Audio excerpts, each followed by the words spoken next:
Tokyo শহরের ডিম্বুজতে লুকোনো আছে বইপ্রেমীদের এক স্বর্গ। সেখানেই এক নির্জন কোণে পুরনো কাঠের দালানে অবস্থিত হাজারো সেকেন্ড হ্যান্ড বই ভর্তি একটি বইয়ের দোকান। 25 বছর বয়সী তাকাকোর বই পড়তে তেমন একটা ভালো লাগে না, যদিও মরিসাকি বইঘরের ব্যবসা 3 পুরুষ ধরে সামলাচ্ছে ওর মায়ের পরিবার। সাতরু মামার সমস্ত ধ্যান জ্ঞান এই বইয়ের দোকানটা, বিশেষ করে 5 বছর আগে তার স্ত্রী মোমোকো চলে যাওয়ার পর মরিসাকি বইঘর নিয়েই আছে সে।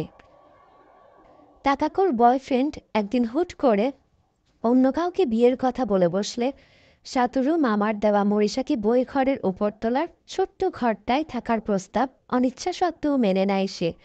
ভগ্ন হৃদয়ে দিন কাটানোর মাঝে একদিন হঠাৎই পুরনো বইয়ের গুলোর মাঝে সম্পূর্ণ অচেনা এক জগতের সন্ধান পায় তাকাকো। সময়ের পরিক্রমায় একে অপরকে ভালো করে চিনতে পারে সাতোরু ও তাকাকো। দূর থেকে যে প্রকৃত মানুষটাকে চেনা যায় না, তা আবারও প্রমাণিত হয়। মরিসাকি বইঘরের দিনগুলি মূলত একাকিত্ব, বন্ধুত্ব, মানব মানবীর সম্পর্ক এবং সর্বোপরি বইয়ের মাঝে নিজেকে খুঁজে পাওয়ার এক গল্প।